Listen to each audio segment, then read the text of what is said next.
남편분들, 사춘기 남자 아들 티셔츠 그 목에서, 겨드랑이에서, 가슴에서 냄새가 올라오죠. 그리고 또 왜 수건에서 유난히 냄새가 날까요? 안녕하세요, 세탁설입니다. 오늘 시간에는 여름 빨래 냄새에 대한 뻔하지 않은 진짜 얘기를 한번 제가 썰을 한번 풀어보고 싶은데요. 식초를 넣어라, 구연산을 넣어라, 베이킹소다, 이제는 탄산소다를 넣는 것까지 그동안 많은 것들을 알려드렸고, 저희 시청자들께서는 많은 유튜브 컨텐츠 등을 통해서 알고 계시는 게 많으실 거예요. 이미 여러분들은 정답을 알고 계십니다. 그런데 오늘은 그런 방법들이 잘못되었다라고 이제 말을 하거나 새로운 방법을 알려드리려고 하는 게 아니라, 왜 나는 그렇게 했는데도 안 되지 하는 문제에 대해서 말씀을 드려보고 싶어요. 이 영상을 찾아보시는 분들 중에는 빨래 냄새에 대한 고민이 해결이 아직 안 되시는 분들이 분명히 계시거든요.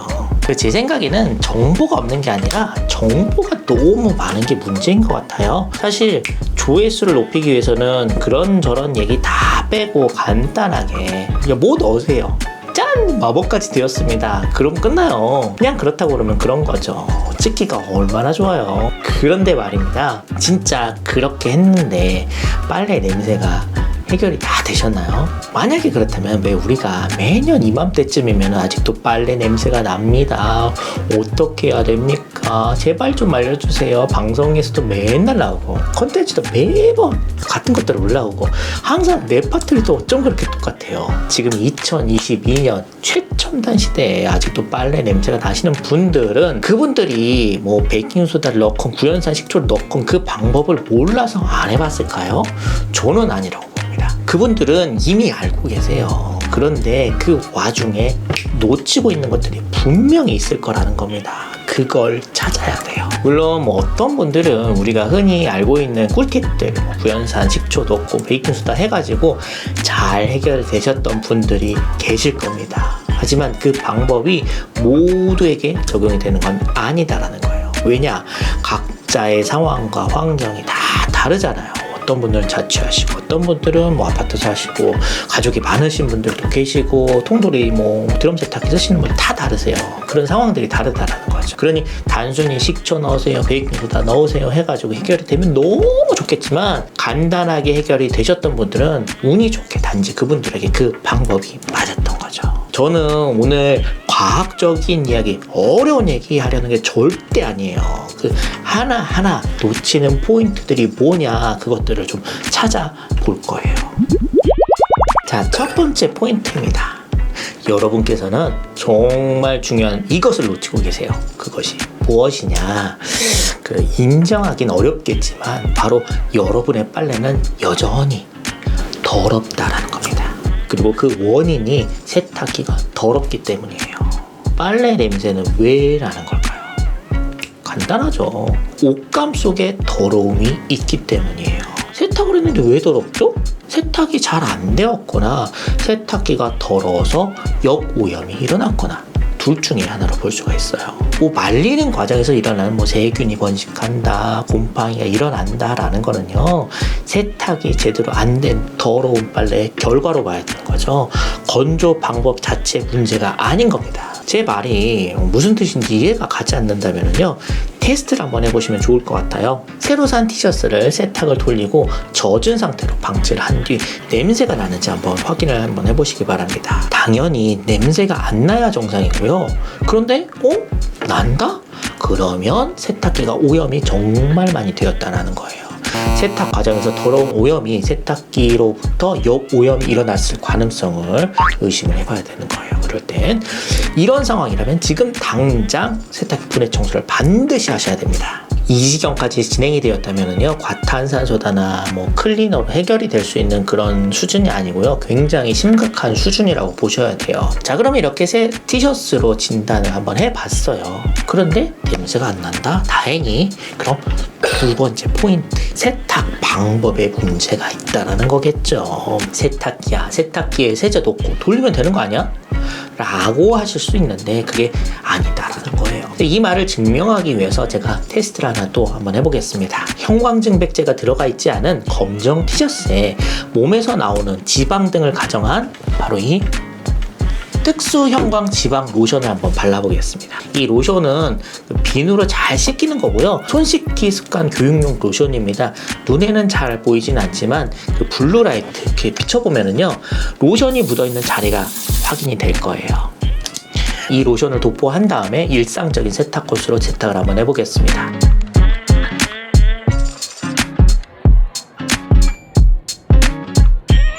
자, 그 결과는, 자, 지금은 깨끗해 보이죠? 그런데 바로 이 블루라이트 비춰보면은 로션이 보이시죠? 자, 이 로션이 제거가 안 되었어요. 특히 이런 진한 지방, 단백질 등은 일반 세탁을 해서는 100% 제거되지 않고 남아있는 것이 분명히 있어요. 빨래 냄새는 이런 지방, 단백질의 오염원들이 습한 날씨에 천천히 마르면서 이제 썩는 과정에서 일어나는 악취라고 봐야죠. 이제 이해가 조금 가시나요? 그 외에 여성분들은 빨래에서 냄새가 잘 안 나는데 남편분들, 사춘기, 남자, 아들 티셔츠 그 목에서, 겨드랑이에서, 가슴에서 냄새가 올라오죠. 거기서 기름이 나오잖아요. 그리고 또 왜 수건에서 유난히 냄새가 날까요? 몸에서 나오는 피지 수건으로 닦잖아요. 거울 보면서 이런 거 많이 하잖아요. 코에 이렇게 피지 이렇게 쭉 짜죠. 그러면 이 하얀 거, 그 버터 냄새 고소하게 향기가 나잖아요. 그게 기름이죠. 그럼 그거를 수건으로 우리가 닦아내잖아요. 그죠? 그럼 그게 쉽게 빨래에서 제거가 된다? 이 실험 결과를 보시고도 과연 그렇다고 하실 수 있으실까요? 자, 요즘에 나오는 그 빨래 냄새를 없애는 이른바 실내 건조 제품들은 그 항균제가 포함이 되어 있어서 그런 옷감에 남아있을 수 있는 그 오염들이 부패가 되는 시간들을 벌어주는 거죠. 애당초 오염이 없도록 세탁을 잘 했다? 그럼 실내 건조 제품을 쓰건 안 쓰건, 심지어 건조기를 쓰지 않아도 냄새가 안 나는 것이 정상이에요.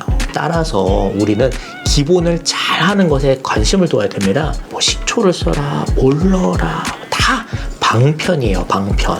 가장 중요한 거는 back to the basic, 기본을 잘하는 겁니다.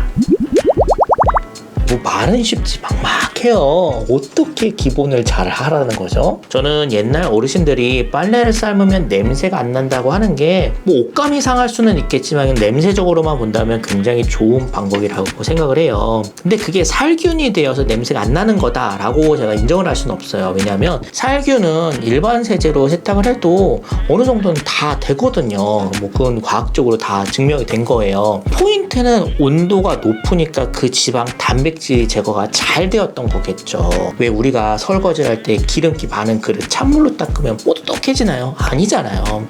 온도가 높으니까 옷감 속에서 남아있는 기름기가 녹아서 빠지는 거지. 그렇다면 굳이 날 더운데 펄펄 끓는 물에 굳이 뭐 삶을 필요 있냐라는 거죠. 그냥 60도 정도면 충분할 텐데. 물론 빨래를 살균하기 위해서 뭐 팍팍 삶아야 된다라고 그렇게 믿으시는 분들에게 그거 아니에요 라고 그렇게까지 말하고 싶지는 않아요. 뭐 효과는 있는 거니까 그냥 그렇게 믿으세요. 이유가 어찌됐든 간에 온도를 높여서 세탁을 하는 거는 여름 빨래 관리 면에서는 굉장히 효과적이다. 그래서 냄새가 심한 것만 따로 모아서 60도 이상의 온도나 뭐 스팀 세탁, 뭐 삶은 세탁 뭐든 뭐 그런 거 이용하세요. 굉장히 효과적입니다. 심하지 않은 것들이야 뭐 냉수로 하셔도 뭐 전혀 상관없고요. 과탄산소다나 탄산소다를 쓰는 것 또한 같은 맥락으로 봐야 되겠죠. 지방, 단백질은 알칼리가 높아야지 잘 녹을 테니까요. 또 뭐 세제 같은 경우도 지방, 단백질 분해 효소가 들어있는 좋은 세제 사용하시는 것도 굉장히 효과적이고요. 그런데 진짜 중요한 거, 세 번째 포인트. 애벌 빨래가 정말 효과적이다라는 거를 많은 분들이 모르시는 것 같아요. 애벌 빨래를 하고 안 하고가 그 세탁의 품질이 정말 많이 차이가 납니다. 제일 좋은 거는 목이나 겨드랑이, 뭐 티셔츠 전사지 뒤편 등 땀이 배이기 쉬운 쪽 있잖아요. 그런 부분들을 비누나 뭐 이런 것들로 이게 한번 애벌 세탁을 하고 세탁기 한번 돌려보세요. 정말 차이가 체감이 많이 되실 거예요. 그런데 나는 이런 거 정말 귀찮다 그러면은 세탁기에 애벌 세탁 코스를 선택을 해서 세제도 한번 더 넣어주시고 세탁의 강도를 높여가지고 세탁을 한번 해봐 주세요. 물론 뭐 여기에 기본적인 빨래 꿀팁들 있잖아요. 뭐 세탁에 뭐 탄산수다 같이 넣어주고 뭐 헹굴 때 구연산이나 식초 넣어주시는 거, 그런 것들은 기본적으로 해주시면 좋은 거고요. 자, 그리고 마지막 포인트, 이도저도 안 될 때는 케미컬로 한번 해결해 보세요. 자, 이거는 진짜 제가 최초 공개하는 건데요. 이렇게 좀 긴 영상 끝까지 보신 분들만을 위한 선물입니다. 요게 그 직구로 구입할 수 있는 그 라이솔사의 런드리 세니타이저입니다. 조금 생소하시죠? 이 안에 이제 뭔지는 제가 잘 모르겠어요. 근데 효과는 굉장히 직방입니다. 장점이 표백력도 없고 또 찬물에도 사용할 수 있다라는 건데요. 섬유유연제 대신에 이거 넣으시고 이제 그렇게 그냥 일반적으로 빨래 하시면은요, 각종 빨래 냄새, 심지어 독한 고양이 소변 냄새가 케미컬적으로 싹 사라져요. 이게 가격이 조금 나갔기는 하고 케미컬이라 괜찮은 건가 싶기는 하지만, 라이솔이라는 회사가 외국에서 굉장히 또 유명한 회사고 외국에서는 또 대중적으로 또 많이 쓰더라고요. 그래서 뭐 자주 아니더라도 심한 옷들만 모아가지고 가끔 한 번씩만 이렇게 처리해주면 냄새 관리하는데 정말 괜찮은 것 같아요. 저도 써보니까 뭐 괜찮더라고요. 정 방법이 없으신 분들은 이렇게라도 한번 해보시라는 거예요. 이 정도까지 했는데 아마 해결되지 않는 빨래 냄새는 없을 거다 싶습니다. 그런 포인트들 한번 짚어가시면서 여름 빨래 냄새에 대한 해답을 꼭 찾으셨기 바라겠습니다. 출발!